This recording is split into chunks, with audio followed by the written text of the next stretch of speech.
Welcome to Grand Sumo Breakdown, the unofficial sumo podcast for official sumo fans.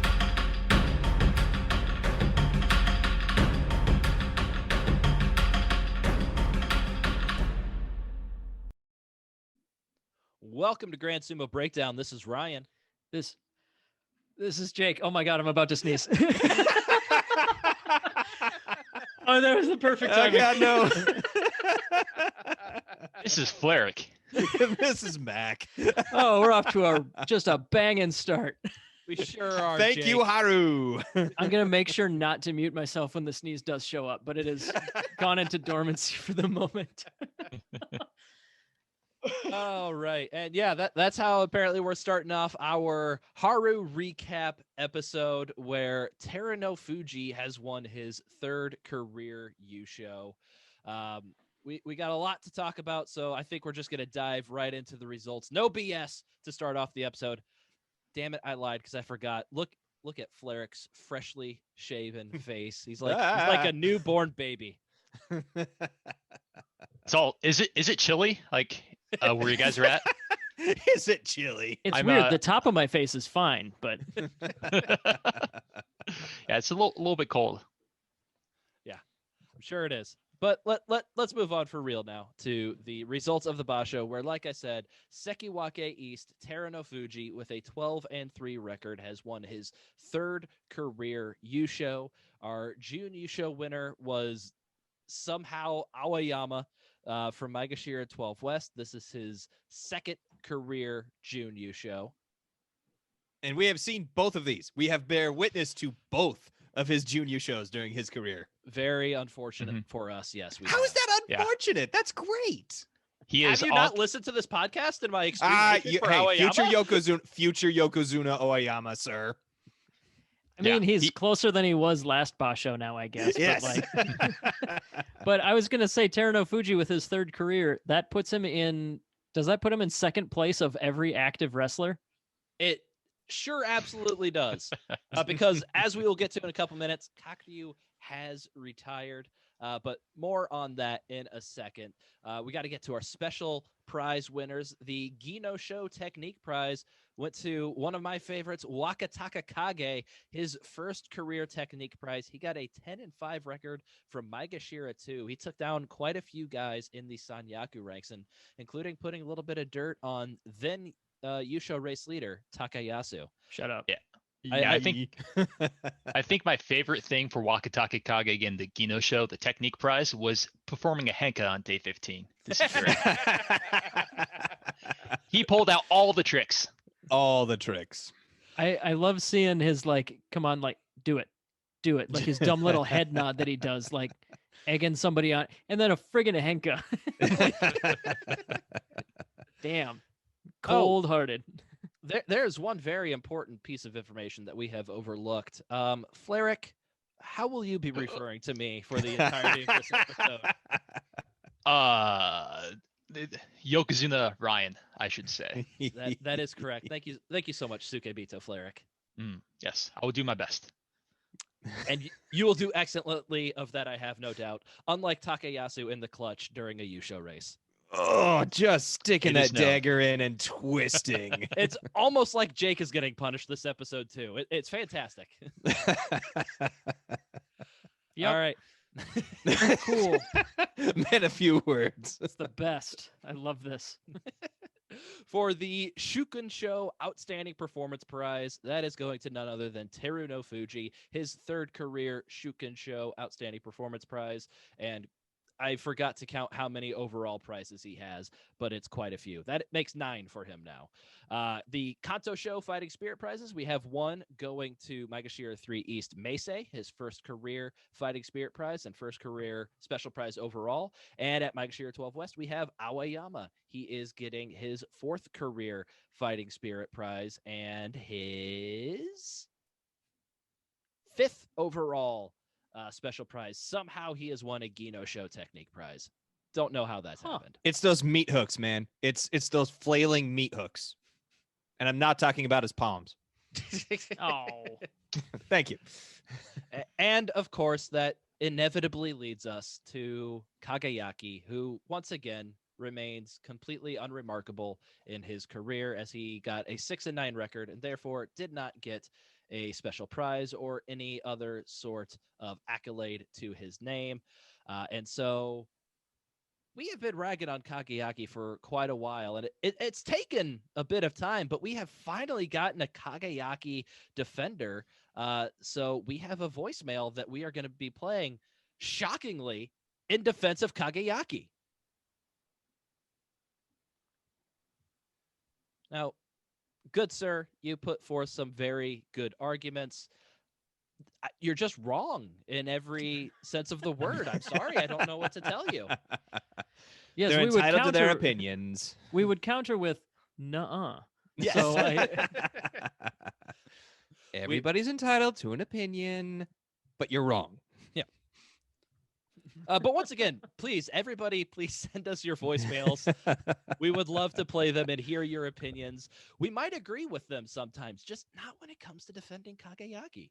we got a lot more voicemails this tournament than previously, in particular about the Yokozuna retirement scenario. We'll play a handful of those towards the end of the episode, but yeah, we love having those, and we love playing them on the show. Yes. We also just like hearing other voices other than our own. So yeah, we enjoy that.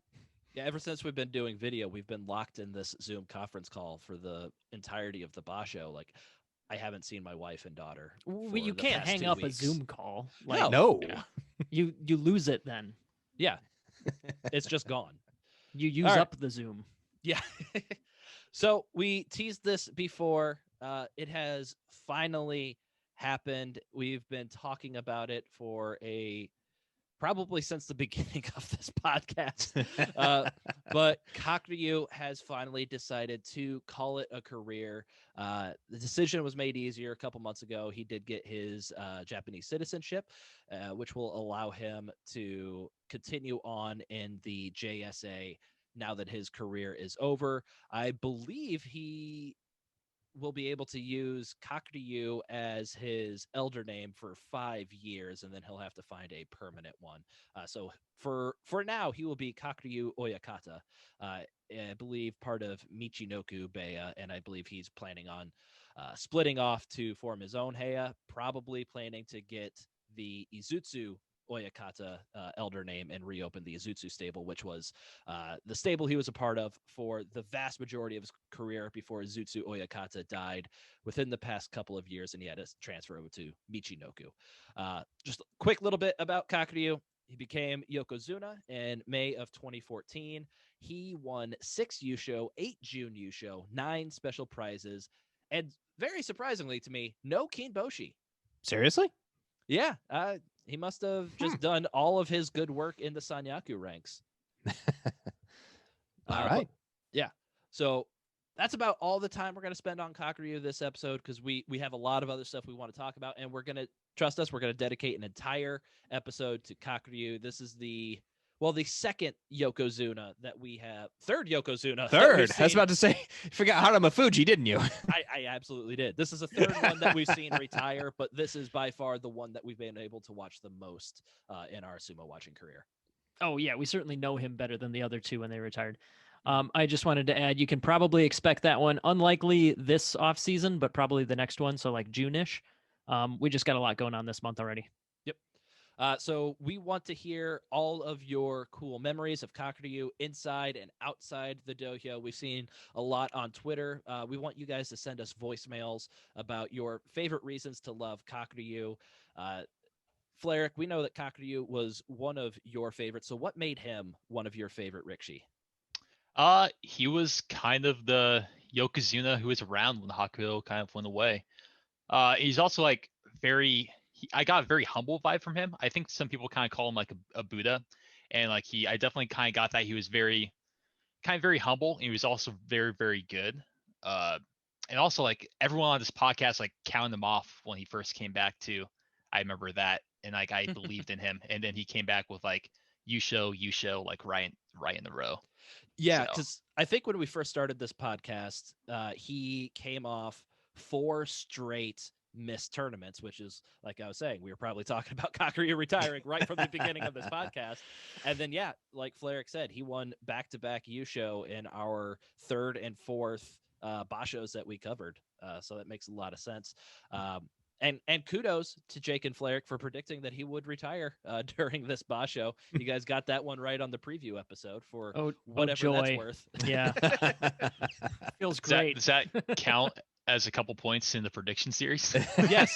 Yes, it does. Counts as Yokozuna Ryan? it counts as precisely 2 points, Flarik. So you've now lost by 1 point. No, I also predicted that, so he That's- didn't catch up to me at all. I was Yeah, in third that's place. true. Can we make That's like true. 10 points so like Mac loses? Hey, no. Then we have- I fell on the Shodai grenade, but we'll talk about that later. Yeah, we'll get Yeah. to that. Yeah, it was he was a good guy. I think the one last thing I want to say is like they talk about Hinkaku with Yokozuna to be like supposed to be very like humble, I guess very dominant as well. And I think of all the modern crop, well maybe Kisena Sato, but he retired so soon. Kakuryu kind of was like had the most Hinkaku in my mind, at least of my interpretation of what that means. So he would be very Absolutely missed. agree with that. Yeah. Mm. I cannot think of a single bad thing to say about Kakuryu outside of the dojo.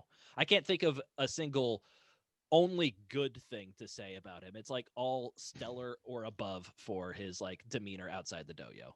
And I mean, like, it's not like his demeanor was bad inside the dojo. It's just that No. his physical health was really the only problem. Yes, I agree. All right. We got to save all that talk for a future podcast. Let's talk a little bit more about Teru no Fuji and just bask in the glow of the most amazing comeback in not only sumo history, but this has to be in the pantheon of all sports, one of the most remarkable comebacks that somebody has ever had, where he was ranked Ozeki. He had a Yusho to his name, and then his knees just stopped existing for a couple of years, and they continue to not exist, but he's found a way to work around it. He dropped all the way down to the almost dregs of sumo and has now made his way back to this Yusho will cement his return to the Ozeki rank. We highlighted his complete drop down and return when he won his second career Yusho in the July 2020 Basho. So you can, if you want to hear that again, go to the recap podcast. But let's just talk about Teru no Fuji and how he did this time. Jake, what did you see from Teru no Fuji this time that led to the Yusho win? A lot of what we've been seeing since his return, which is like incredibly dominant, horrifyingly fragile sumo. Yes. You know, I mean, there were certainly a number of matches where, like, you know, he was able to show off, like his match against Asanoyama, where, I mean, we joke about how it's a foregone conclusion that Teru no Fuji wins that every time because is it 5-0? 5-0. But like Asanoyama still gave him a hell of a fight, and Teru no Fuji had to show off a lot of skills and stuff like that. But yeah, there was so many times where, if he gets off balanced or if he's like not moving straight forward, like just his movement looks pained, and every time the match is over, he does not look comfortable. And like I'm still super worried that, you know, he's gonna get hurt or his quality of life after sumo is gonna suck. But you certainly can't argue with the results. You know, as long as he doesn't like tweak anything at all, he's the strongest guy out there, which is crazy considering Tochinoshin has had that mantle for so long in our minds, at least. And just incredibly dominant. I really enjoy seeing that because other than Hakuho, it's been a while since we've seen anybody that's just, you know, shoving people around with obvious superiority like that. Yeah, and he does have his few blind spots. Like Onosho just inexplicably like beats him every single time over these past few bashos. Well, I think what happened against Shima no Umi, he inexplicably lost to Shima no Umi on day 10. But it sounds like what Issei Gahama Oyakata has said, Teru no Fuji's stable master, that Teru no Fuji exacerbated his knee injury on that day, and that he was basically fighting through that knee injury the final 5 days when he took out the other 4 highest ranked Rikshi in Takanosho, Shodai, Asanoyama, and Takakeisho to win the Yusho. So still very much bothered by those knee injuries, but he's able to fight through it. And get the job done. Yeah, just add enough tape. You'll be surprised what they can do. Yeah. And we've kind of hinted at this a little bit in this episode, but Takayasu seemed like the clear favorite to win this one.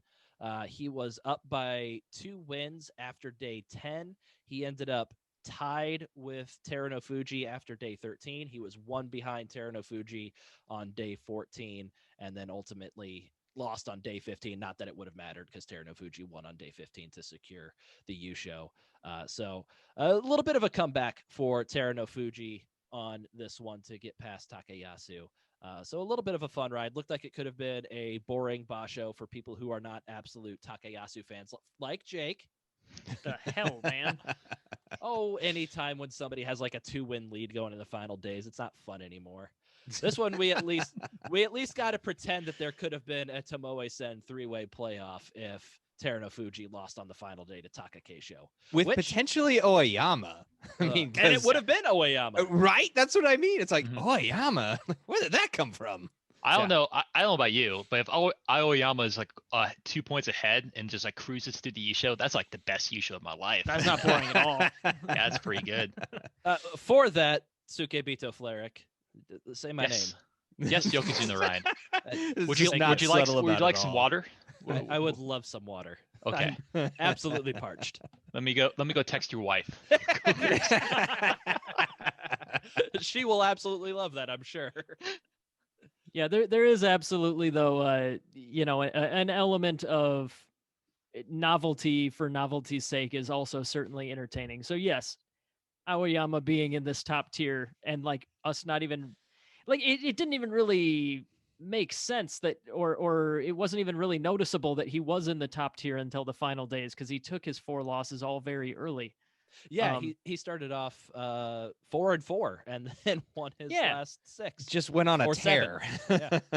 Ridiculous. I mean, it was very strange because the first 5 days he went 4-1 and looked excellent, dropped 3 in a row, and then again just decided that he was good at sumo wrestling. Like again, yeah. Just I took a few days off and now I'm ready to be.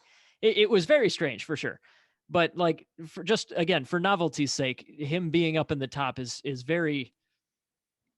I think it's very fun.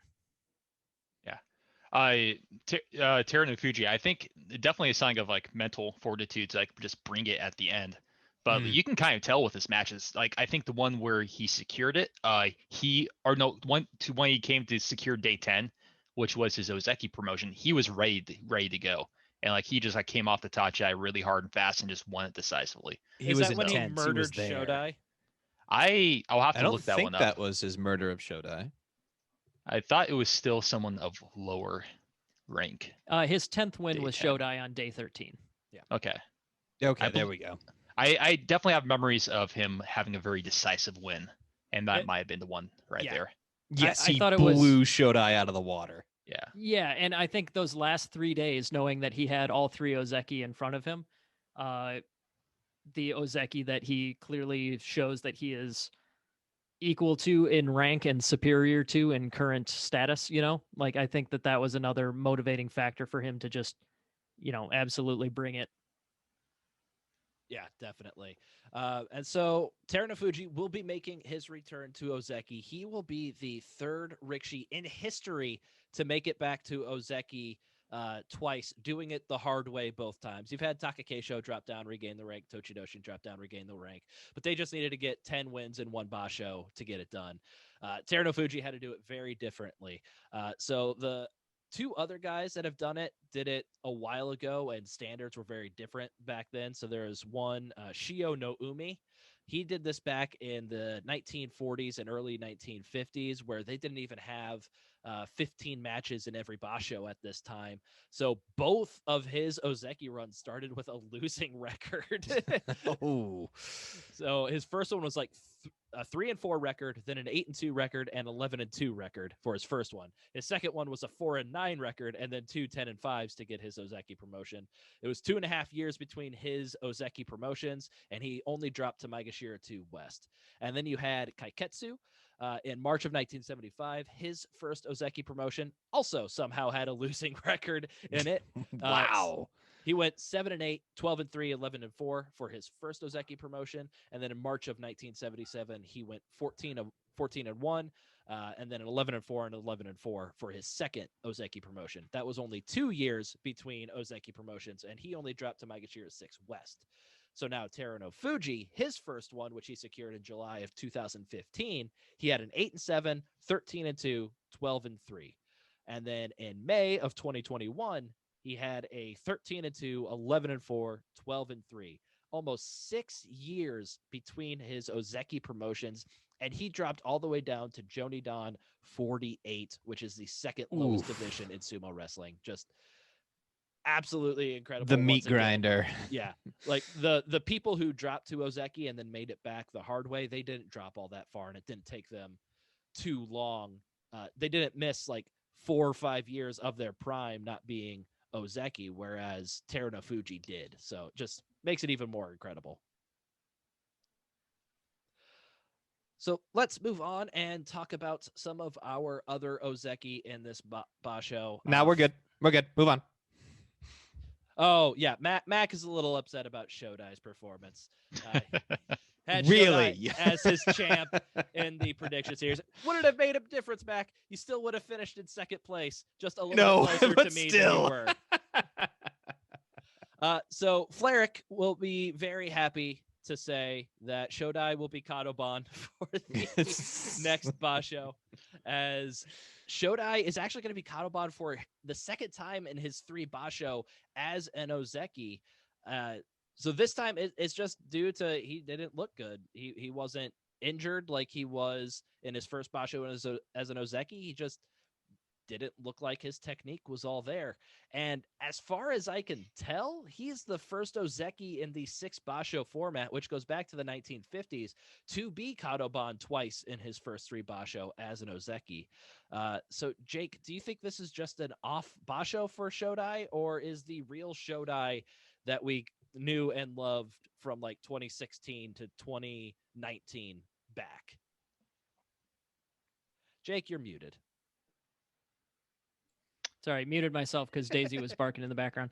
I don't think there's necessarily any reason to think that like the corner that he turned a year and a half ago, that he just always puts up double digits unless something goes horribly wrong. I don't think there's any reason to think that he's regressed, and he's too young for like him to be slowing down significantly due to age. I have absolutely no idea what caused a 7 and 8 here. The only thing I can think of is that there's an injury that's too minor to be noticeable or something like that, because like it was a lot of his losses are against all the same guys that he built his Ozeki run on. So I don't know what there's nothing obvious here. So I'm curious if maybe something will come out about like, something minor that's been bugging him or something. I don't know. Yeah, I haven't seen anything about injuries. I know people that know a lot better than us about sumo technique and stuff, especially like Bruce at the Tachi blog, mentioned that he's always had a very bad Tachi, and that he improved that during his Ozeki run and his just overall improvement in his career, and that he's kind of regressed in his Tachi this basho, where it was a lot softer. He wasn't lifting people up at the Tachi the way he previously had been. So maybe an injury led to that, or just a regression in his technique. Yeah, wasn't his Heya the one that had the Oyakata who was forced to retire due to the COVID stuff? Kitsukaze, I think that might be it. Oh yeah, that's true. It's very possible that affected his practice. That's a good point. Good point, Fleric. Yeah. Very, very good point. Well, honestly, yeah, that's a huge thing. If it was the head coach and everything, I think that's probably the big answer right there. Mm-hmm. Yeah. So considering all that, Mac, do you think that next time Shodai will regain or maintain his Ozeki status? I think he'll maintain. I don't know if he'll necessarily take the Yusho, because now you've got the Kaiju back in the mix, but I definitely think he'll maintain his Ozeki status. All right, let's move on to Asanoyama. I would say a disappointing performance from Asanoyama here. He got his 10 wins that he's pretty much guaranteed, but were you encouraged or discouraged by his performance as Basho, Mac? in looking at who his opponents were and like the techniques that he lost against, Yoritao Oshi, Akuri Dashi, Oshitao Oshi, I mean, there wasn't a set one that got him. He just didn't look very good. And that's what I can't shake is he's still got something going on mentally he's still trying to figure something out. I don't know what. The potential's there. The technique is definitely there. He just doesn't look very good, and I can't figure out why. Yeah, I mean, his first 3 losses against Takayasu, Kiribayama, and Daisho, he looked absolutely dreadful in those 3 losses. And then like he looked almost dominant in all of his other wins that he had especially against the lower rankers. And then he had 2 good performances against Taka Keisho and Teruno Fuji. But if you're Asanoyama, a person that people still think could be the next Yokozuna, I mean, you've got to beat Taka Keisho and Teruno Fuji. He has a losing record against both of those guys. Against both of them. He has a losing record against Daisho, who's another guy that's probably going to be sticking around this level for quite a while. So it seems like he still has an issue with those higher ranked guys. And when he looks bad, he looks really bad and doesn't look anything like an Ozeki. But I'm still hopeful on that. I still think there's a ray of hope here. He just needs to get it in his head. I think you said something smart, Yokozuna and Ryan. That is that our expectations for him are Yokozuna. So I think personally, I through the lens of Ozeki, I thought this was probably a pretty good Basho. Like he won a lot of the ones he was supposed to. He lost to a couple people, but Takayasu was on fire in the beginning of the Basho, so I think that's kind of understandable right there. So it's yeah, I think he, as an Ozeki, he did, I think, quite well for that. But as for whether or not he went up to the next tier of Yokozuna, I think I mentioned in previous podcast saying I feel like Teruno Fuji is that wall. Like once he can start break the wall that is Teruno Fuji, then maybe he can ascend to Yokozuna hood, but he's not there yet. Once he beats Teruno Fuji, he'll never lose another match. Mm-hmm. No, I totally agree with you, Fleric. I think that maybe it's just the fact that we're losing our Yokozuna, that we want somebody to be that next one. And Teruno Fuji is the only guy that looks like he could be at that tier. But Asanoyama is very respectably top tier, like A tier, as opposed to like, the S tier that we are desperate to have somebody in, right? Mm-hmm. I think it was perfectly respectable and only disappointing from the lens of, that he should be a Yokozuna or should be on his way there right now. Yeah, I think that's a good frame to look at it, because I think if we're looking at an Ozeki, I think, yeah, you want to see double digits out of them every single time. And not every Ozeki is going to get it up to Yokozuna level. So I think double digits every single time, that's respectable. And I think you probably deserve to be an Ozeki at that point. I think a lot of people's expectations of him are just at a higher level. And so when he gets these records, it just seems worse than, say, Taka Keisho, who has a 10-5 record, who we're probably going to talk about in a more positive light. With the same exact record, I just don't necessarily think we have as high of expectations for Taka Keisho. So let's talk about him real quick. He was Kadoban coming into this Basho. He needed to get 8 wins to maintain his Ozeki rank. He was able to easily clear that. He got a 10-5 record, which kudos to Fleric and I for nailing that prediction on the preview episode. That was a good preview episode. Or first half of the preview episode for you, Fleric. Your predictions in the second half kind of cost you, but you were on fire to start off. I done messed up. I did all wrong. I take it back. Yeah. But yeah, Taka Keisho came back from an absolutely horrid performance in the Hatsu Basho. Showed a little bit of that sumo that has won him to Yusho. Don't know that I have much more to say or ask about Taka Keisho. Does anybody have any thoughts about Taka Keisho this Basho? Did better than Shodai. Well done. Yeah. That he did. He proved that he can come back from injury and get double-digit wins like he has in the past. It's becoming a habit, it seems. He did get the same record as Asanoyama, but he proved to be the best of the Ozeki in this tournament because he beat both Asanoyama and Shodai. So I think that's a feather in his cap for sure. I thought it was great how he seemed healthy, and his style is. I mean, you can definitely talk crap about how like limited and predictable his style is, but when he's healthy and he's on his game, I really enjoy watching his matches. Just like the separating and like recolliding over and over again, like that kind of match is just really really fun to see for me. So like I don't know, I liked seeing him back on his game. Yeah. So let's drop down, talk about the forgotten Sekiwake, and that is Taka no Show. Once again, able to prove some of us wrong. He was able to get a winning record at the Sekiwake rank again. That's I believe the third consecutive basho that Taka no Show has gotten a winning record at Sekiwake. So I swear off predicting bad things for Taka no Show. This will be the time, though. It always is. He's perfectly set up for this to be the time. Yeah.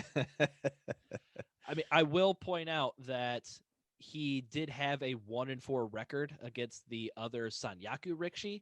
So I think that kind of proves why we are kind of always hemming and hawing, like, can he stay here? Because it seems like he's definitely a step below some of the other Sanyaku Rikishi. I think the only one he was able to beat was Mitake Yumi, and I mean, it's Mitake Yumi, so.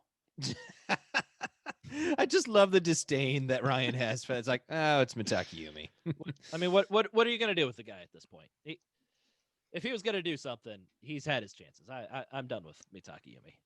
He's Two got U-show two winning U-shows, Mitake. dude. I was about to say, you're forgetting the facts here, Ryan. He's tied for like the most U-show out of anyone not Ozeki in history. Yeah, I think we found the next Goedo for Ryan. Yep, I think so. Though, and we've hinted at that at some other episodes. I think we have found Ryan's new Goedo. His name Mitake Yumi. I can be talked into this. I mean, yeah, I know he has 2 U-show, but he had 2 U-show back in like 2019 and 2018. It's 2021 now. If you had U-shows back then, you should be doing better than 8-7, 7-8, 9-6, and 8-7 in your last 4 basho. You should be in Ozeki at this point. You're just farting around, not getting crap done, and I don't stand for that. That's not who I am. Don't fart around. Get stuff done. That's stupid, but it's just as good as any other reason we have to dislike people. I was about So to say, yeah, all right. let's have at it. We hate Kageyaki because one person told us he walks like a duck one time, and then all of a sudden we all hate Kageyaki. So. Well, now we paid attention to it, and we're like, oh my Now- God, he totally does. Exactly. It's like we started watching. All right, Jake, I apologize. Just twist the knife, buddy. Just do it. We're going to talk a little bit more about Takayasu. So, as mentioned, Takayasu started off the basho, ended up at a 9-1 record after day 10 to lead the pack by 2 matches, and he followed that up with a 1-4 performance in the final 5 days to absolutely piss the tournament down his leg. We got a couple of statistics from @sumo_follower on Twitter. She is saying that since the Heisei era, the one that ended right before the Reiwa era, which we are currently in, began, 26 Rikishi were ahead by 2 wins after day 10. 24 of those 26 won the Yusho. 1 dropped out due to injury, which was Hakuho and Hatsu of 2019, aka the inexplicable Tamawashi Yusho. And then there's Takayasu. Yep. Yeah. A little Congratulations. You're a statistic now, That's- Takayasu. Classic. Little bit of solace for you here, Jake. Goedo, when he blew Aki of 2017, he had a 1-match lead after day 10, but he did have a 2-match lead after day 11. So Which is worse. Which is worse. So we could bring it back around. I can hate on Goedo again for absolutely blowing Aki 2017. It just, all the hate is coming around, and I love it. I live for it. So yeah, Jake, what was it like to be Sumo Podcasting's forefront Takayasu fan watching the final 5 days? Take us through every agonizing step. Relive the memories for us. You're mean. I can do this in is 2 mean. No. I can do this in 2 sentences. Ryan, who's your favorite football team? Because it's like that. Oh. The Minnesota Vikings, yeah. because it's Yeah. like that. Which honestly kind of means that it's like familiar. Yeah. Expected. You felt at home in the Takayasu losses. Honestly, the first loss he took after that day 10 stat was tweeted, it was like, yep. Yep. Yeah. This is an ACL being torn in the playoffs in the Vikings history or something like that. This is Gary Anderson missing the field goal in 1998. Yep. No, now I feel pain too, and I'm sad as well. So Hey, all right. so, That does so make me feel good better. job, Jake. Flair can make me feel better.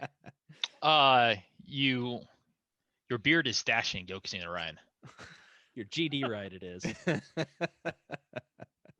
I don't think the compliment part of that was even part of his requirement here. I don't think so either. It's He just said, not. make me feel good. He's just feeling down. I need to be a good Sukebito, so I need Yeah. to anticipate the needs of my Yokozuna. Text my wife. That Tell her way- to give me a back rub.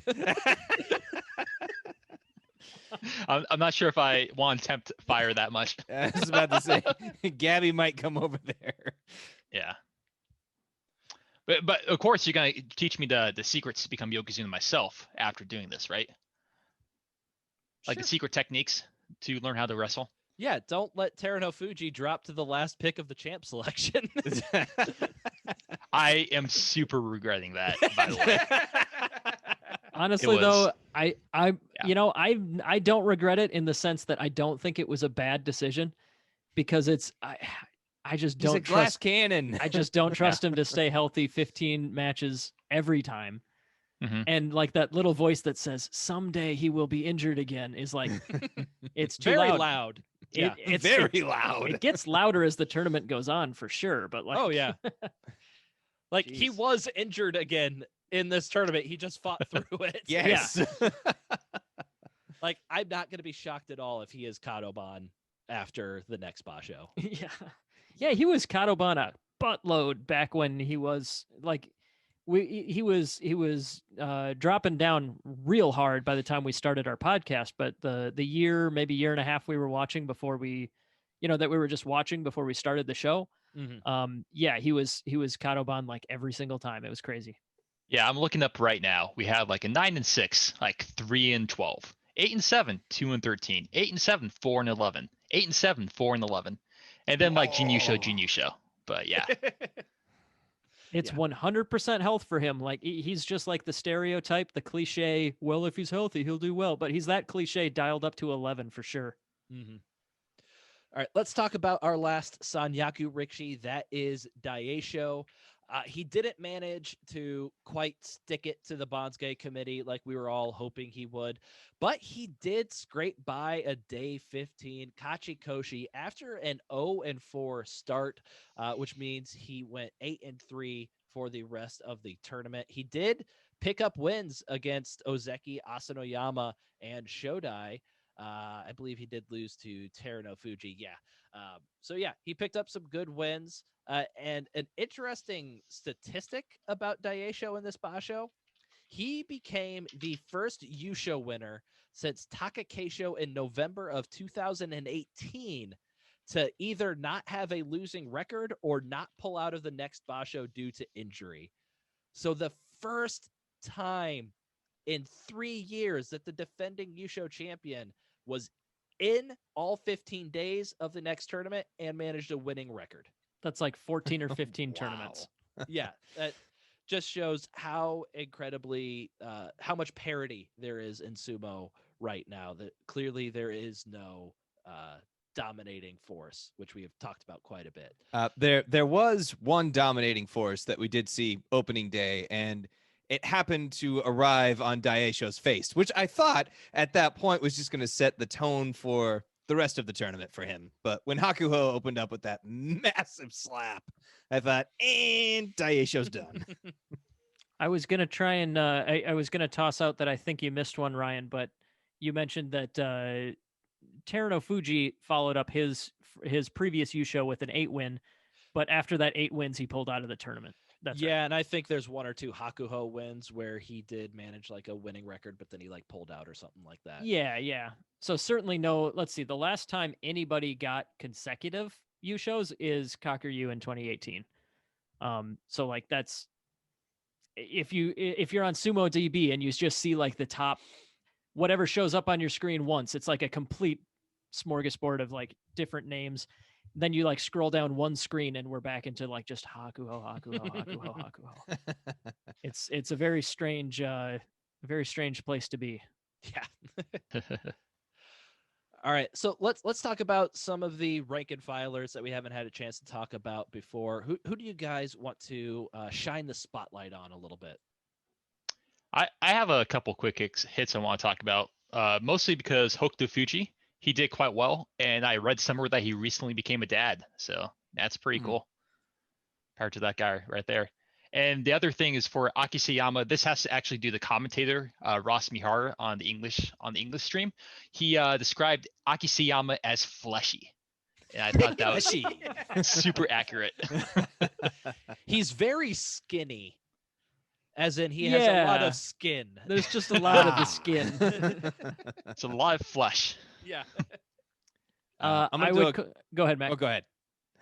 I would shout out Hoshoryu for being pound for pound the most exciting guy in this tournament by far. Almost every single day I wrote down his match as one of the more notable, exciting, fun ones. You will see that reflected in the match of the Basho candidates that we have coming up. Yes. There was one oh shoot, who was it? I think it was over Kageyaki maybe. But he just did like textbook inside trip judo move. Like they're belt to belt, and he just kind of like they're tied up for a moment, and then just like doop, he just like does a little trip and goes down flat on his back. Yeah, that was a Uchigake against Kageyaki on day 13. It looks like day 13. Thank you. Yeah, that one was just beautiful. I'm a fan of like the pure obvious judo type moves like that. My wife actually did judo for a number of years, so I always love when I have a match where I'm like, Katie, come here, tell me what this move is called. I'm gonna hit Tobizaru real quick. 10-5. Way to go, dude. Yeah, him and his brother Hide no Umi both going 10-5. Shout out to Hide no Umi, his first career winning record in the Makuuchi division, and he looked really good. Convincing. Yeah. At 31, it's a very Tokushoryu-ish type of performance at, past your prime. Obviously not as significantly, but still. Yeah, I mean, same with Aki Sayama. Dude's 35, and he just barely missed Kachikoshi by very meanly being put up against Daisho on day 15. He cost me my jelly. I'm mad he cost me my jelly.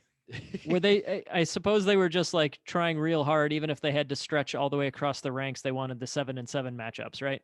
Yeah, but it's weird with Aki Sayama. Like he came up to Makuuchi, and I was like, "Oh, this guy! I don't want to have to watch this guy. Look at him; he's so fleshy."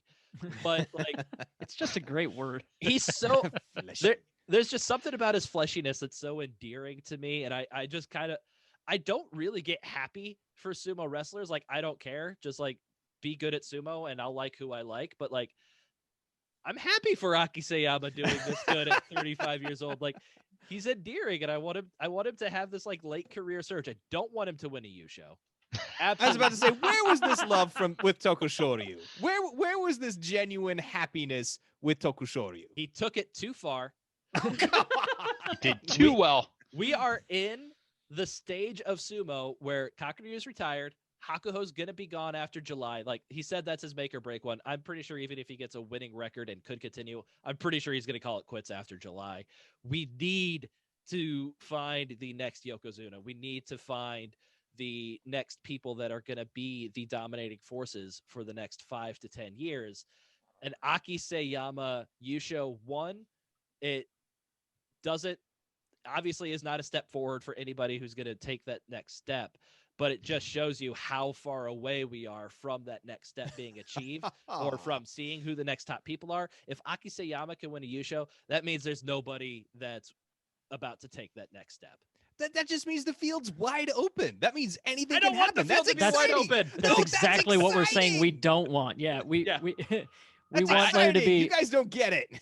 No, I think I'm with you, Mac. I kind of like nice wide open. Like just like said with Tokushoryu when he won, it's fantastic. Exactly. If Aki Sayama wins, I'm gonna have a huge smile on my face. Right. If anybody can win a U show, it's not as exciting when anybody does win a U show. If one or two people are capable of winning a U show, like if it's Hakuho and the other Ozeki and Yokozuna for 5 years, then when Tokushoryu does win a U show, it's so much more momentous. Okay, so let it be known that Ryan will not Hmm. care if Hokuto Fuji ever wins a U show. That There is are 100% exceptions. different than what he said there, though. No, I know. We're talking, we want something that advances the narrative, is what me and Ryan are getting at, which I imagine is not coincidentally because we are both the two biggest pro wrestling fans out of the four of us. Mm. Like, what 5 and 10, Maegashira 6, Tamawashi has a U show to his name. What did that get us? Where did that bring us? Like, what advanced? Like, it was just like, okay, I guess that happened, and then we just move on. It didn't like advance the story of like, this is the next guy, or It this is something advanced the special. story that the quality of sumo right now isn't that great. Yeah, so like, I mean, if you have, Isn't that great? if that was, yeah, thank you, Flerick. if that was a special, if that was like, like Tokushoryu's was kind of like that because it's sandwiched between two Hakuo Yusho, that that made it a little bit more special because it was that big of a surprise. It had its own narrative to it. But like, yeah, I mean, I want guys near the top to win, and I want guys to surprise me a little bit here and there, but like the surprise is more meaningful when it's less expected.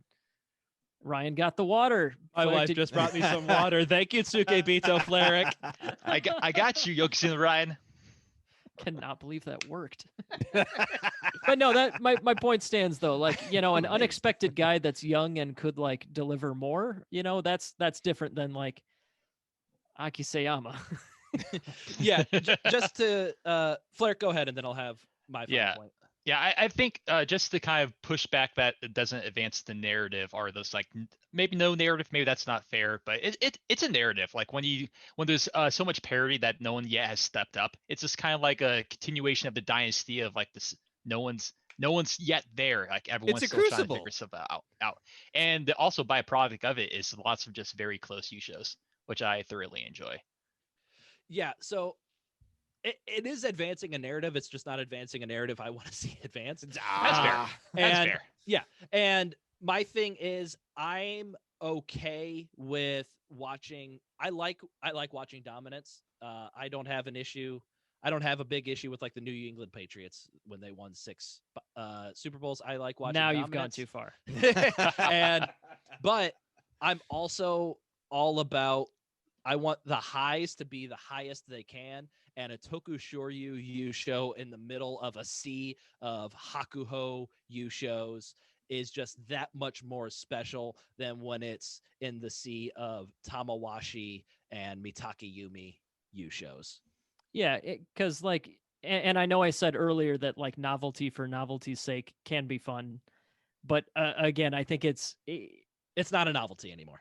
Yeah, exactly. Like, let's see, what would be like an equivalently boring guy to win next time around? Like, let's say, Miyogiryu is always the guy that I think of. Yeah, he's got to be the guy that I have yet to have any interaction with a person that has strong feelings on Miyogiryu, positive or negative. Like, just, I'm not sure I've seen him mentioned on Sumo Twitter ever. But like, somebody like that winning, or Okino or there's like a number of guys that just like, what do we gain here? Like, it's not surprising enough because it's somebody that's got a story behind them already. It's, I don't know. I appreciate dominance to the extent that it can make the surprises more surprising. And if it's not really novelty anymore if everything is a crapshoot every time. Yeah. All right. So we just spent a lot more time discussing narratives of sumo that we want to see pushed forward in future U-Show wins. So let's go through Juryo a lot quicker than we usually, or the lower divisions a lot quicker than we usually do. Juryo Yusho went to Haku Yozan, his first career Juryo Yusho. Makushita went to Abi, his first basho back from his suspension. Sandanme went to Koma no Kuni, his first career Sandanme Yusho. Jonidan went to Atami Fuji, his first career Jonidan Yusho, and his second career basho overall. Real Jake. quick, Tommy Fuji, search for him on Twitter. There's an adorable picture of him doing Sukebito duties, noticing that he's on camera, and then just like the biggest, rosiest, silliest smile behind was his mask. adorable. It's just this funny series of photos. Yeah, he's I just Terano thought that was awesome. Fuji's Suke I believe so. Bito, correct? I believe so. Yeah. Is my Suke Bito. We're getting a Robo Ryan. Robo Ryan. Yep. Oh no, got to plug in that router or whatever. Restart that router. Got to clean out them tubes, them internet tubes. Ooh, he's roboting hard. I think he's just concentrating. Oh! Actually, He's battery's gone now.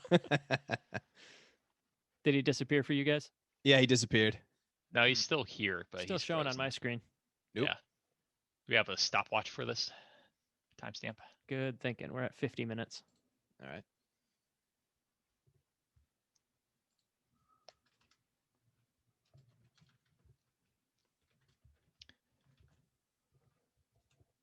Well, you can find us on social media, Facebook, Twitter, and Sumo Breakdown. All right, he just left for me.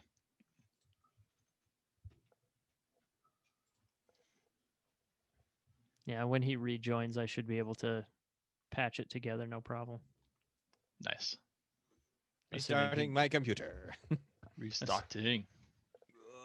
Go on without me. Go on without me. Okay. All right, I'll take it from here. If you like our show, you can leave us a 5-star review. Our Jono Kuchi winner was Murayama, first career Yusho, 18 years old, first Basho, and he's in Naruto stable with Tochinoshin and Aoyama. Juryo itself, just a brief note on the Yusho race, because it was really cool at the point of our midway episode, because we had Chiyomaru, Ura, and Enho all tied for the lead, and it was like all the biggest crowd pleasers are at the top, and then it just kind of devolves into 2 other guys by the end of the tournament. Yeah. So As Juryo does. Yeah, I Haku know Yozan Ura. go ahead. Yeah, I know Ura had to step out for a couple days for like a calf injury, but then Yeah. he decided like who needs a calf, and he came back in. He's another glass cannon, except for instead of like power being his cannon form like Terano Fuji, it's just like flexibility, I guess. I don't know. Mhm. But yeah, he's also super injury prone, and it sucks because he's so fun to watch. But yeah, Haku Yozan and Taka Genji were the guys on the final day that had a chance to take it, which is weird that like all 3 of the front runners kind of dropped out. But Enho is probably going to be in Juryo next Basho. He's probably not going to bump up to the next division. Ishiura might, Aqua might, but yeah, probably not a huge number of guys flipping divisions this time around. Tomokaze is making his return, his first Basho back from the injury where his leg absolutely blew up. He went 6-1 in Jonidan, so he's staying All on right. pace to keep moving up. And it looks like we get Ryan back just in time to talk about Hibikiryu. Maybe. There he is. We just Yeah. popped up We're on my working on it. screen. There we go. Yes, the pleasures of working with Zoom.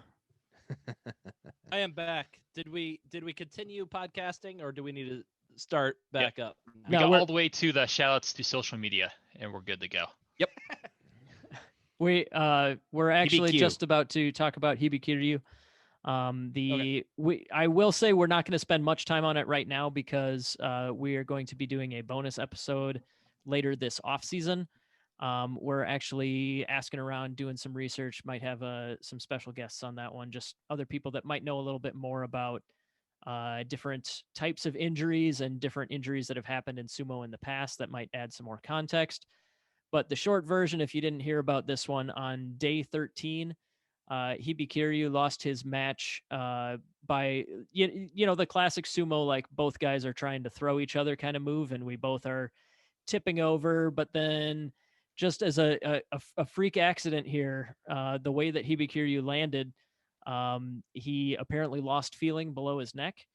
And as of this recording, which is Tuesday, after the Basho, so maybe by the time this is released, there will be more. we haven't heard that anything has gotten better for him. And I say freak accident. I'm not saying that, like, it's impossible that this could have been prevented with some measures or other, but it was the type of injury where nothing out of the ordinary for the match itself happened. It was just kind of the way it landed. And then obviously what we want to talk about is what happened after he landed. Yeah, the uproar about this match isn't that the injury occurred, it's the response to the injury. These freak Exactly. accidents are going to happen in this kind of sport. That's just going to happen. What you can control is the response. And so when we get to that bonus episode, we will talk about how dreadful that response was, and some things we are going to try to do to make our voices heard at the very least. And Exactly. hopefully some change will come of it, but we understand that it's probably just going to be a bunch of Americans shouting into the wind, and the JSA probably won't hear or care. Mostly won't care. Yeah, but yeah. the short version, if you are out of the loop on it, was he was conscious, but like we said, he was unable to have feeling or movement below the neck, and they just let him lie there. He just laid there. Yeah, like they did it, just like previous injuries where like everybody just like puts their hands up, like, I had no idea injury could happen in sumo, and that you just lack of compassion, lack of urgency in treatment. But yeah, we'll get into that much deeper soon. Yep. So let's move on to a news item regarding our now sole Yokozuna. The Yokozuna Deliberation Council has given Hakuho a repeat warning and will give its final decision after the July Basho. So the chairman of the Yokozuna Deliberation Council, Chairman Yano, is quoted as saying, there were harsher opinions, but we decided to continue with the warning for now. There were 3 reasons for this. 1, the Kyujo in January was due to COVID. 2, although participating only 2 days, he showed will to participate in Haru. And 3, we ensured via Chairman Hakaku that Hakuho intends to make July his make or break Basho. So basically, the YDC is saying, Hakuho is already saying, my next one is make or break. We're not going to force him into anything sooner than that. So Hakuho will not be forced into retirement before July. It sounds like it is a foregone conclusion. He will not participate in the next Basho, and that July could be the final stand for Hakuho. But that being said, we are going to take a quick break, and we'll get back with the results of our prediction series. We'll go over some of the bold predictions and give out the GSB.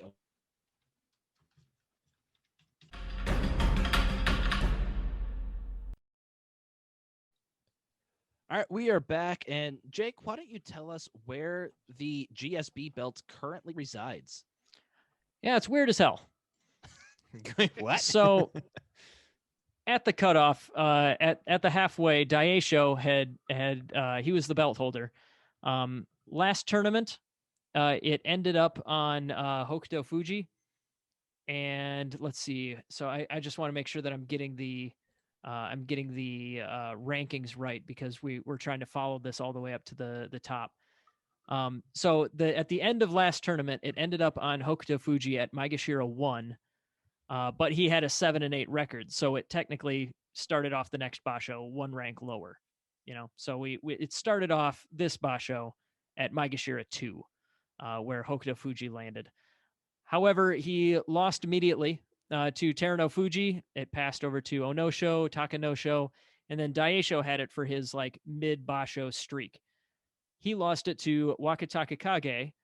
So yeah, we're still in the joy, makes sense. Our belt is still towards the top of the rankings. However, on day 14, things went awry when Maegashira 12 Aoyama won and maintained the belt on day 15. Oh no. So our belt went down 10 ranks this tournament.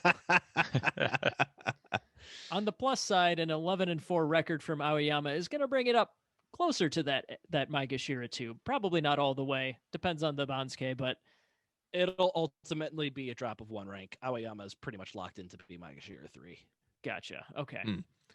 So still not what I wanted, but less bad than it could have been. It was kind of upsetting to be like, son of 12? but yeah, at least he's on his way up. At least it wasn't like, like Daisho and going 7-7 or something, and like dropping it to Akisayama on day 15 or something. That would have been like a worst case scenario type of thing. Dropping it all the way down to somebody who's not moving up the rankings hard. But whatever. So the belt lives another Basho. We'll see if it can get up to Ozeki or Yokozuna. Well, not Yokozuna, obviously. But see if it can get up to Ozeki next tournament. All right, so let's move on and talk about the prediction series. And my God, did I absolutely wipe the floor with the three of you. My team of Teruno Fuji and Shimano Umi brought me a combined 35 points, and the next highest point scorer was Mac with 19. Y'all should be ashamed of yourselves. It's not often that we actually manage to pick the guy that wins the Basho. So I know. Yeah. We're pretty pathetic that way. Teruno Fuji literally got me at least 10 points on the final day. Yes. Just with the you show is a win and a win over another person's champ. Ended up with a 10-point day for Teruno Fuji. Yeah. And you got the Yusho and a special prize too. Yep. My goodness. Yeah, I am not happy. I am very sad. I felt good about the fire and the determination I saw in the Teruno Fuji. And oh, by the way, shout out to the person who apparently called Takakeisha Rotund. I will add that too. The rotundness that was Takakeisha. He did the quite round well. horse. Yeah. But as I alluded to before, Meisei just did amazing this Basho, which was terrible for me. And so that pretty much kind of put the nail in my coffin when he got that special prize. All right, so now we got to call Takakeisho. Here we go. Umamaru, round horse. Umamaru. I like it. Like it. Or When he Uma gets Nomaru. Uma Nomaru would be circle of horse. There we go. There we go. Uma no Maru. Once he becomes Yokozuna, we can petition he changes Shikona to that. We'll send him a letter. Yeah. Yes, we are JSA West. So Yeah, right, exactly. We have a recommendation. As the American Yokozuna Deliberation Council, we are recommending a change of Shikona. All right, and so now it is time for our punishment. Right, Sukebito Fleric? Yes, it would be. Other than scheduling has been terrible for this week, in that I'm busy at the beginning of it and Jake is busy at the end of it. Therefore, fortunately, the punishment has have to be pushed back until it sounds like the preview of the next Basho. Yeah, I'm we sorry. want to keep it on the mainline episode, so we'll push it back a couple of months for the preview. Exactly. I'm sorry, but I also think that you did will this into existence, and therefore you actually injured Hakuho, and you guys suck. It's our fault. You should feel bad. I don't. So yeah, we will not have Fleric singing for you on the recap episode, unfortunately. But when it finally does happen, well, it's going to be good. So It better be. yeah. Mm. So Mac, I had challenged you to sing a song. Do you have something prepared, or do we need to push that as well? Do you really want me to do the full Darude Sandstorm? Oh, I don't God, want you to do no. the full. No, Darude please, have no. the full, Sandstorm. I have individual lyrics. I have individual stuff ready to go. My You lyrics have is no like idea sumo, the number sumo, of sumo. pages. I had fun doing this one. No. I feel like Sumo, Mac sumo. takes our sarcasm as like a challenge. Well, One. duh. I was never being sarcastic about him performing Darude Sandstorm. I knew you weren't. All right. So it sounds like no singing on this episode, which we promised the people. They'll get it on the preview. Fleric will deliver. Fleric, how about a small mini punishment of just saying nice things about your Yokozuna? Oh, nice. Thanks. No, this is awful. He'd rather do the song. You're sounding less roboty, Yokozuna Ryan. Good. I'm getting a very long Ethernet cable so that I can get direct access into the internet pipeline for De-robotization, perhaps. Yeah. That is a very wise technique, Yokozuna Ryan. I am amazed by the skill that you have. Is this your doing, Fleric? No, it was not. Whoa. Because you're not my Yokozuna. Screw it.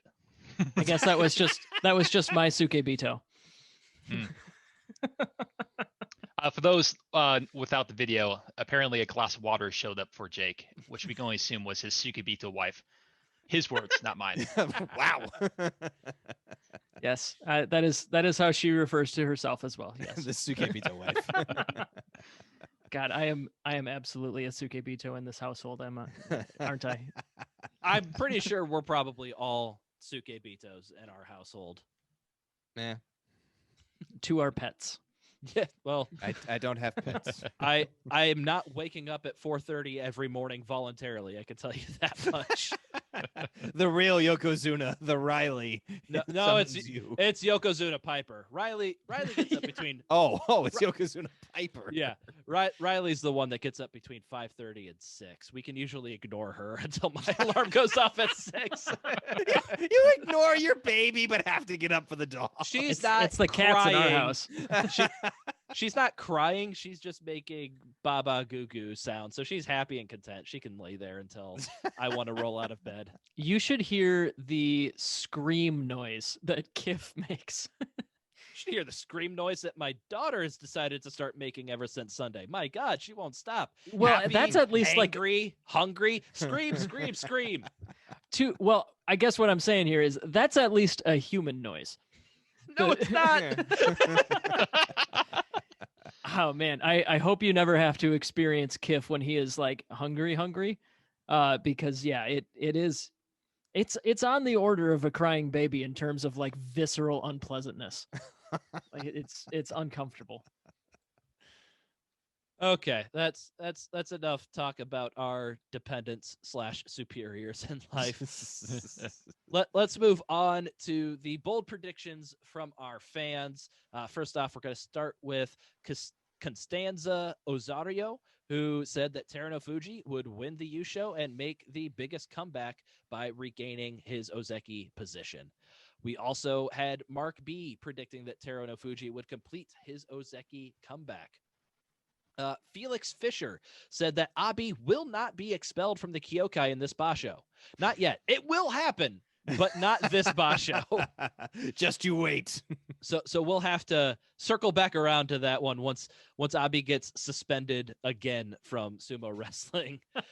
Because he's been suspended once, but he's also caused the suspension of all social media for Rikishi. So there's bound to be something else that Abi does that ends his career. Shout out to poor Sunlan Satori. Every single Basho they predict a Takayasu U show. I really thought this was finally going to be the that's one. the son of a bitch. You jinxed it. I really thought this was going to be the one where I'm going to be like, hey, Sunlan Satori, You Takayasu did it. won. You got it right. No. Not today. You're a Vikings fan now. Oh, something I want to point out. I do feel really good when I said on the Midway episode, reinforcing that Takayasu's never won more than 12 matches in his career, and he just went and proved me right. So once again, sorry, Jake. I'm happy with this Basho, and you're not. So I'm still going to rub that in as much as I can. It's your duty. It is. A weird trend that I noticed. So for our Hatsu bold predictions, 13 people predicted Kakuryu to go Intai and retire. This time we had 3 people predict a Kakuryu U show, and no one predicted him to retire. And this is when he retired. Well, Wow. sorry. Fleric and Jake did predict him to retire, but none of our fans did. And then there's this. I'm sorry, real quick. That's why we're the professionals. You're GD right. That's why they're listening to us and we're not listening to their sumo podcast. Yeah. So from Patricia Dobashi, She predicted that Ura would win the Juryo Championship. All Japan goes nuts. Huge parade in Osaka. He meets and becomes engaged to the mayor's daughter. Emperor declares a national holiday on which everyone must wear pink. Hakuho weeps and initiates adoption papers, making Ura his heir. That's so sweet. I'd read that fanfic. Yeah. Totally. I mean, Ura didn't win the Juryo Championship, but he showed guts by injuring his, I think it was his calf muscle, pulling out for a day or two, then coming back and winning 4 out of his final 5 matches to get to 10 wins. Either guts or stupidity, but either way, I'm sure it was enough to bring a tear to Hakuho's eye, but maybe not quite enough for the adoption papers to go through. If he hasn't adopted Enho yet, when will he adopt Ura? When Enho Classic. gets more than 10 wins in a basho. Classic Ura, though, to like, push through and have like an entirely new injury and it like just put on the pile.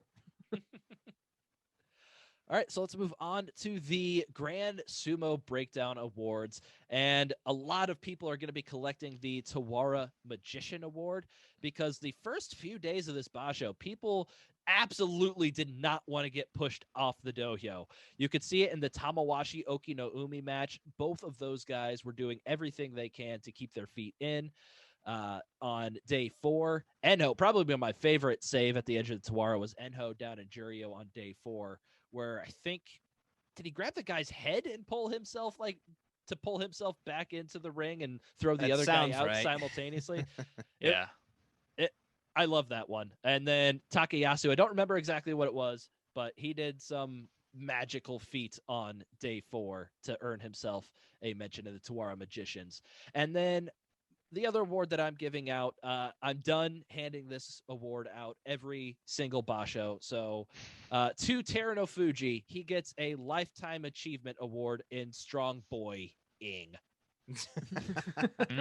In particular for his... Great name, Yokozuna Ryan. Yes, well done there. in particular, he earned this Lifetime Achievement Award because of the Tsuridashi against Kiribayama on day 6, just adding on to the legacy of Strong Boy-ing that Terano Fuji has. So It no looks longer better have on to- paper. It really does, because really it just sounds like Strong Boing.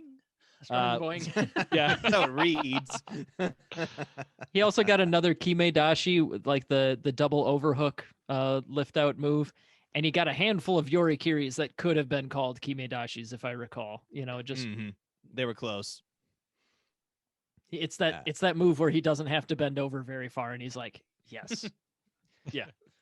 The award that I have to give is the Spread the Love Award. In a time where we all need a helping hand, Kaisei is there. So like a good neighbor that just kicked you out of the ring, Kaisei is there. With a smile and a hand, get you back in the ring so you can bow. Mm-hmm. My favorite Twitter exchange from this whole basho was somebody tweeted about that, and I replied with a picture that it's that one picture of Kaisei holding a baby. And somebody replies, "Don't show this to Sumo Kaboom, otherwise they will be even more horny for Sumo." And sure enough, like Beetlejuice, they appear. Next award I wanted to hand out is the Snorlax Award, given for the longest matches of the tournament where both opponents might be asleep. And when you analyze both of them, it goes to Takayasu. In both of those matches, it looks like either he or his opponent falls asleep mid-match, with mixed results for Takayasu. Yeah, it was kind of funny. We talked about like the cardio. Who was it? Was it Takakeisho Takakeisho. and Takayasu? We were talking about their respective cardio, and then they like both end up in a 3-minute Takakeisho match, despite us saying that could never happen. Just stuck there. I do want to give credit. That was at Sandre the Giant on Twitter, who brought up Kaisei and just said, "Is it just me, or is Kaisei just the nicest dude in sumo on the dohyo?" Thank you for bringing that up. I had already Yes, moved on with definitely. my Thank life. you.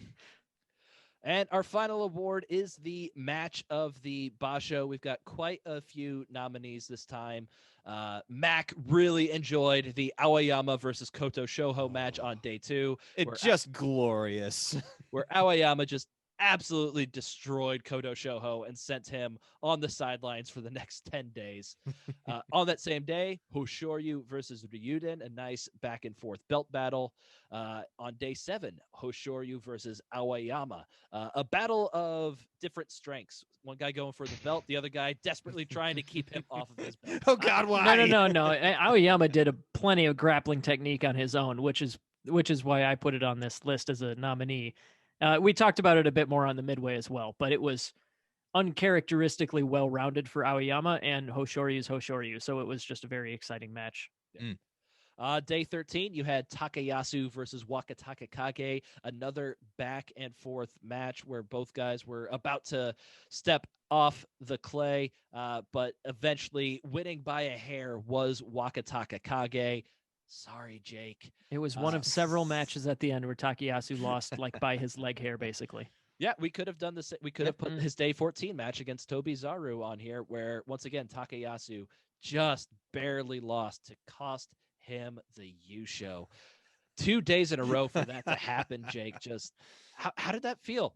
Yeah, I know. Why, Ryan? Why? Because I'm a dick. How long have you known me? My day will come. My day will come when Hokuto Fuji blows it at the end or something like that. Implying Hokuto Fuji's ever going to be in position to win a Yusho. That's what you got to do. You got to make your favorites the people who never have a chance to win. Therefore, your heart can never be broken. You don't let anyone in so you can't be hurt. That's right. Just wait till he drops down to like mid Magashira because of an injury or something like that, and then he'll get close until the last day. Yeah. Another nominee, Teruno Fuji versus Asanoyama on day 14. Probably the best showing that Asanoyama has ever had against Teruno Fuji. He's getting better. He's getting getting closer. better. In about 2 to 3 years, he'll finally get over the hump and beat Teruno Fuji. It'll probably be a Fusen win, is what it'll Be be. 0-17, and then finally he gets it. Yeah. And then our final nominee and the winner, Hoshoryu versus Hide no Umi on day 15. Wonderful back and forth battle. They were both desperately trying to throw each other. They both got really close to throwing each other several times. Hoshoryu went for an awesome leg sweep that Hide no Umi was able to block, and then eventually Hide no Umi was able to toss aside Hoshoryu. And so that will be our match of the Basho for Haru. And then, honorable mention to just every other Hoshoryu match, really. He's really fun to watch. He was just so entertaining. It was kind of weird. Like, he's always been kind of fun, but like, more, I'd say like above average fun excitingness. But this Basho, he just knocked it out of the park every match. Yep. That judo one I mentioned earlier wasn't necessarily a great match, but it was an excellent Kimarite. But just like the whole time, Hoshoryu he was filling in for Enho this Basho. Yeah, and I was actually really excited that he lost that final day match because like, oh sweet, he's Maegashira 9. He only had an 8-7 record. He's only going to move up a couple of ranks so that he's still facing kind of lesser competition. No, Time to develop. This Bonsuke's effed. He's going up to Maegashira 5. So he should still be avoiding most of the Sanyaku ranks, but it'll definitely be another step up in competition. Hopefully he can keep his sumo game ramping up to stay pace with that competition. And so why doesn't everybody say their favorite moment of the Basho? We'll start with Jake here. I'm going to say the next Basho is my favorite part of this Basho. Fair enough. What about honestly? you, Claire? Okay, I do have a legitimate answer, and that it ties into my least favorite moment of the Basho. But Hibikiryu's injury, the unanimous and vocal outrage that has been all over the English language sumo community has been very inspiring. And there's already multiple groups that have been put together to try and send letters or raise awareness, things like that. Just the response from the community, that is acting as a backlash to the terrible response on the day has been a bit uplifting. I really want to hear more news about how he's doing and all that, but at the very least, I know that me and you guys and all of the people that we know in this community are all on the same page and are all very willing to take action. However little we can do, we all want to do it. So that I'll say that has been a bright spot on this Basho for sure. How about you, Flirk? I'm gonna have to go with. I think one of the matchups I'm enjoying a lot is just the Terunofuji versus Asanoyama, for a lot of the reasons I mentioned during the Basho, and like I would say this is probably the best one yet. So I would have to go with their matchup on day 14. Mac? I would say seeing Terunofuji secure his 10th win and to cement his rank back as a Yokozuna. Yeah, there we go. Ozeki. There's how high I think he could go if he were healthy. But no, to see him reclaim his Ozeki rank was outstanding. He has his eyes set on the rope. I did read that.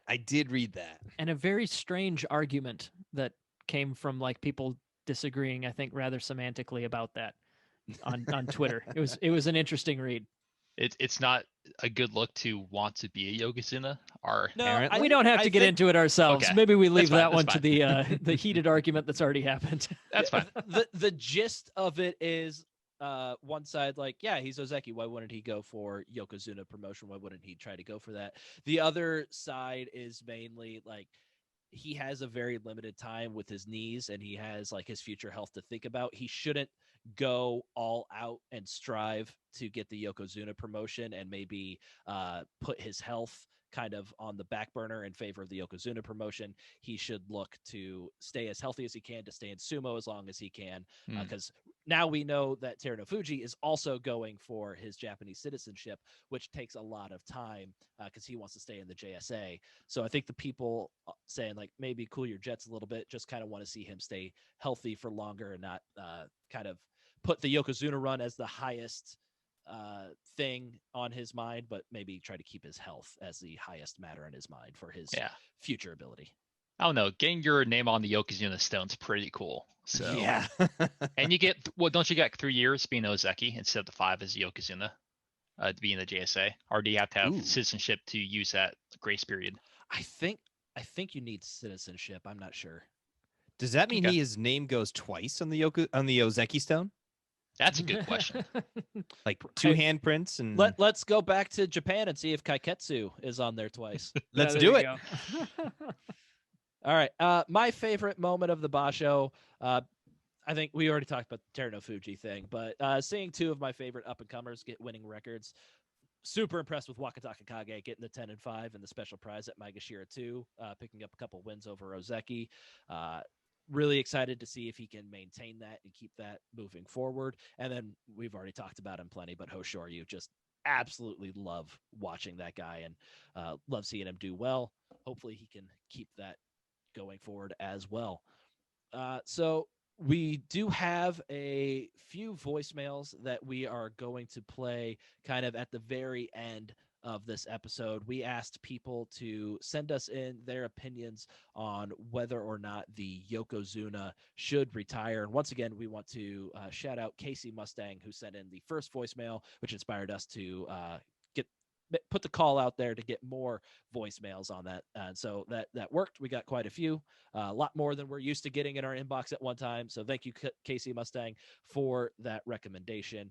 So we will play those and just kind of get the opinion of the fans on what they think should be done with the Yokozuna. Obviously, we know Kakuryu has already retired, but do you think at this point should Hakuho retire? So you'll see some differing opinions at the end of the episode. And to keep the voicemail train going, like we said, we're going to have a Kakuryu episode coming up, and we want you guys to send us your Kakuryu voicemails. Mac, hit them with the number. That number is 805-613-7866. That's 805-613-SUMO. All right. So if you enjoyed this podcast, you can leave us a 5-star review on Apple Podcasts or your favorite podcast listening service. And I'm going to do this now since we're doing video on YouTube. Like, comment, and subscribe. Smash that bell. No. Smash that bell. Or ring that bell and absolutely smash the subscribe not. button. No, that is too far. No, sir. Do it. I can't believe you've done this. Yeah. We're content creators. It's what we do. So Should we hold an emergency meeting about Ryan being on Yes. the podcast? Alright. Yokozuna Ryan being on the The podcast? Yokozuna title's gone to his head. Obviously. So I- the sub YDC needs to get together about Yes. Get a recommendation to the the GSP Dark podcast. Council YDC. We have a recommendation, a stern warning for Yokozuna Ryan to get shit together and never do that again. Anyways, let's get out. Social media, Twitter, Facebook, Instagram, Grand Sumo Breakdown. if you want to sign our open letter to Yokozuna Ryan to demand he retires, grandsumobreakdown.wordpress.com. If you also want to leave us your opinion of Yokozuna Ryan and what we think should be done with him, Should just that let us know Yokozuna retire? Send us a Yes. voicemail. Drop us a line at grandsumobreakdown@gmail.com.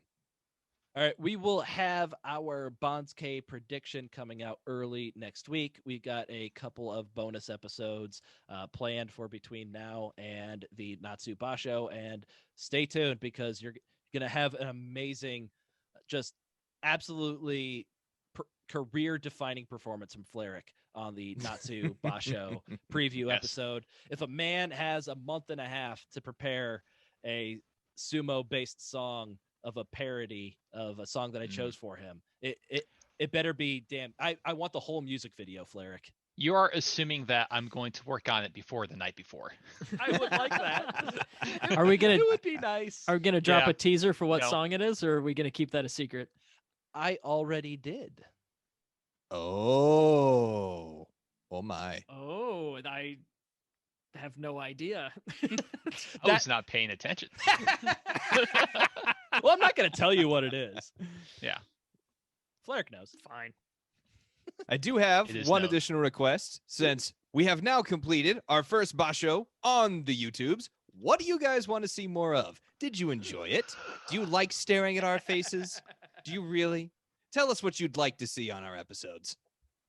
Is this kind of just as bad? Can we vote him off too? Or I don't know.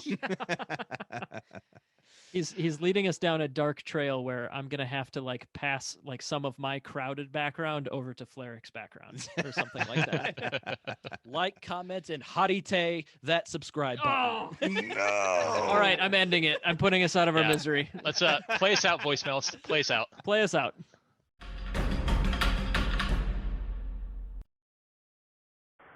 Hey everybody, Casey Mustang here.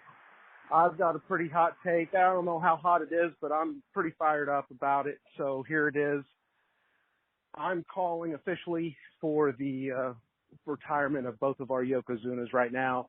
I'm tired of seeing no Yokozuna in our tournaments. I don't know if anybody's ready to be a Yokozuna, but I'm tired of going back and forth whether or not they're going to be in, going to be out. They need to be out. They need to retire. I don't care what the YDC says. The KCM YDC has spoken this, right? The KC Mustang Yokozuna Deliberation Council has met, and we are officially calling for both of them to retire. I don't think it has anything to do with their spirit. I think their bodies have officially come to the point where they can no longer perform and are failing them. So I think they should do the right thing and step away. I don't care about the Olympics. I don't care about those sort of things. They need to step away. Have a good day. I really enjoy the podcast, guys. Keep up the good work, and I can't wait to hear someone sing. Yeah, hello. This is Josh from Vancouver, Washington. Longtime listener, first-time caller. And I'm speaking in regards to the Yokozuna situation. And one thing I think isn't brought up enough is that it doesn't really matter if they retire or not. I don't know why everybody's all emotional about it. It's not like they're keeping somebody else from taking their place. They're not really taking someone's spot up. It's, Terunofuji can still get promoted whether they're there or not. So, what does it really matter? Thanks. Hot take, huh? Hey guys, just wanted to say, long-time listener, first-time caller. Whoop whoop. As for the question about should the Yokozuna retire, my answer is most definitely yes. The way I see it, if you don't wrestle, you're not on the Bonds-K, right? And I get that the Yokozuna have that leniency; they can go Kyujo, not lose their rank. But for how many months is that acceptable, right? How long has it been since we've seen two Yokozuna face off? I can't remember. As for the Takakeisho adjective, I'd use rotund. Totally realize that's just another way to say round. Still applicable. Have a good day. Jay, Grand Sumo team, Blaine Henry Fight Library. I am calling to say, yes, the two Yokozuna need to retire, but they don't need to do it now. They both deserve their spotlight. They need to have a healthy basho. Kachikoshi or not, they need to have a healthy basho to go out on. So maybe have Hakuho sitting out the next one as well. Hopefully, Kakaru comes back and he's healthy. He gets him a basho in, and we have a goodbye basho from Kakaru. And then Hakuho comes around. He competes in the basho. He does the Olympics like his dream has been, and we wave goodbye off into the sunset for Hakuho as well. Anyways, guys, I've been enjoying the shows, especially that one with that one MMA guy. He was pretty cool. Love you guys. Later. Hello, this is Josh Luce, and I'm calling. I think that the Yokozuna have reached the end of their run on this one. As great as Hakuho is, I think I don't want to see his legacy get tarnished. And Kakuyuru, he just kind of got a bad draw being in Hakuho's shadow the whole time. But I think they're both starting to break down, and I don't want to see their legacies get tarnished. And selfishly, that's going to open up a spot for the history that you're seeing started now with Akisayama's Yokozuna run. Thank you very much. Have a good one. Hi, it's the Moon Rules from Twitter. At this point, both Yokozuna have their futures with the Sumo World guaranteed. They don't have to keep competing. So as far as I'm concerned, every collision of heads, pulled or torn muscle, sprained joint, is more likely to erode their future quality of life than have any meaningful impact on their present circumstances. So if not for your own sakes, Yokozuna, then for the sakes of your families, cut the hair, start your careers as elders. Walk out of the ring before you have to be, well, I was going to say stretchered out of the ring, but we all know that they would just make them walk out anyways, and then give them a Band-Aid and make them walk back to the medical facilities. Anyway, that's my opinion. Cut the hair. Preserve your future quality of life. Thanks. Bye. I personally think that both Yokozuna should not retire yet, because I want to see them beat down the younger guys and, well, I don't know, call the pack a little bit, like mark a transition. Let's say I want I want them in, if only just for that reason. Okay, goodbye. Thank you for everything. GSD, guys.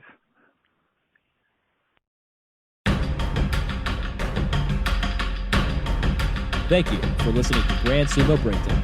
Until next time, Throw your salt high and keep moving forward.